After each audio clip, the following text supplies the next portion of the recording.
Halo, nama saya Johannes Alberto Siahaan dengan NIM 211401043. Di sini saya akan memberikan contoh dari intelligent agent yang ada pada buku Artificial Intelligence Modern Approach, karangan Russell and Novrics. Nah, ada 4 macam intelligent agent yang akan saya berikan contohnya. Yang pertama itu ada simple reflex agents, ada model based reflex agents, ada goal based agents, dan ada utility based agents. Nah, sebelum saya berikan contohnya, saya memberikan penjelasan simpel aja. Yang pertama itu ada simple reflex agents. Sederhananya, agen ini membuat keputusan berdasarkan keadaan saat ini. Dia tidak peduli apa yang akan terjadi di masa depan atau apa yang sudah terjadi di masa lalu. Nah, mapping itu bisa dilihat di sini, ada environment dan ada agen kita. Nah, environment itu ngasih action ke agen ditangkap oleh sensor. Nah, agennya jadi tahu what the world is like now. Kemudian, si agen ini jadi mikir, what action should I do now? Nah, dari pertanyaan ini, dia ambil pertimbangan dari condition action rules yang telah ditetapkan. Jadi dia kasih action ke environment balik. Nah, contohnya itu ada automatic hand sanitizer. Nah, what the world is like now, kita bisa lihat ada tangan di sini,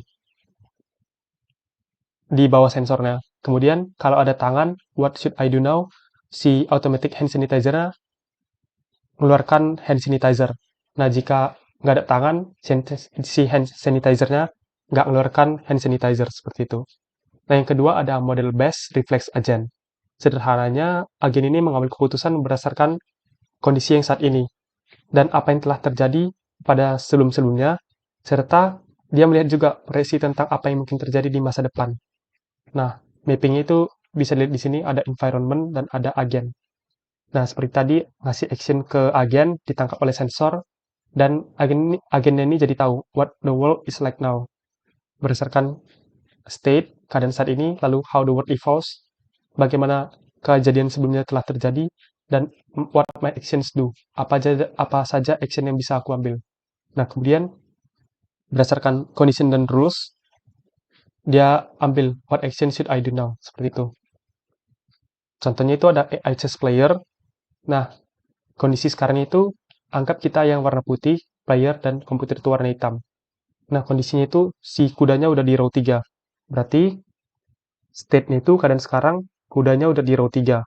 How the world evolves. Kita lihat how the world evolves-nya kudanya dari row 1 dimajukan ke row 3. Itu how the world evolves. Kemudian what my actions do. Kita kasih contoh aja dua.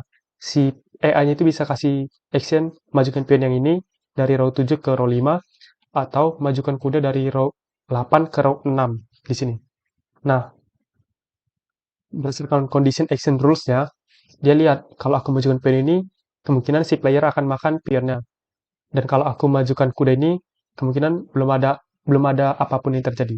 Jadi dia ngambil yang kudanya ini maju ke row 6. Seperti itu. Nah, yang ketiga ada goal based agent. Nah, sederhananya, agen ini mengambil keputusan untuk mencapai tujuan yang telah diberikan. Nah, mapping itu seperti ini, ada environment dan ada agen. Nah, environment itu ngasih action ke agen ditangkap oleh sensor.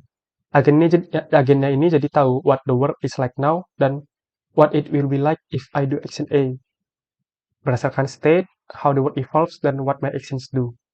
Dan dia ngambil action, what action I should do now, yang cocok dengan goals-nya, seperti itu. Contohnya itu ada self-driving car. Misalnya saya lagi di tol tebing gitu kan, mau ke Medan. Nah, saya lagi di tol, berarti state-nya itu apa? State-nya, saya lagi di tol sekarang, lagi di tol tebing. How the world evolves, dia bisa lihat mobil-mobil di sekitarnya itu sebelum-sebelumnya ugal-ugalan atau enggak. Jadi dia tahu what my actions do-nya, dia tahu mau lambat-lambat atau hati-hati atau kencang, seperti itu. Nah, dia ngambil action itu, what action I should do now, sampai goals-nya itu tercapai, sampai mobil ini jalan sampai ke Medan, seperti itu. Yang terakhir ada utility based agent.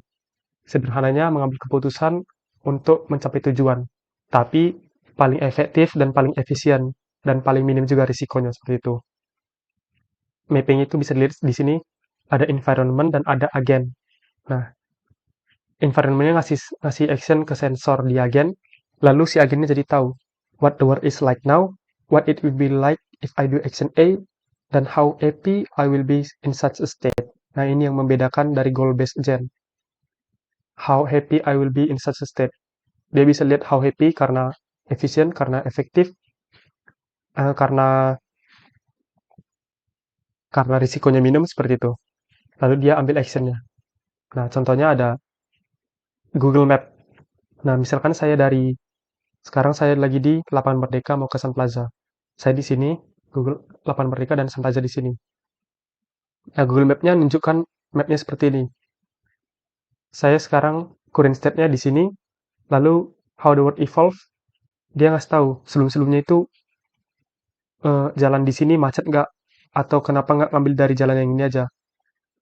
Nah, kemungkinan jalan ini lebih lancar, jadi dia ambil jalan dari sini. Kemudian how happy juga, kenapa nggak dari jalan perdana. Nah, kalau kita ambil dari jalan perdana seperti ini di kanan ini, panjangnya 1,9 kilo, sedangkan 1,8 kilo dari jalan masjid. Nah, kan sama-sama goalnya sama, tapi gara-gara ini utility based gen, dia ngambil yang efisien dan efektif, yang memuaskan environment-nya, penggunanya, seperti itu. Jadi dia ambil dari jalan masjid karena paling pendek, tapi goalnya juga tercapai. Oke, sekian dari presentasi saya. Jika ada kesalahan, mohon dimaafkan. Terima kasih.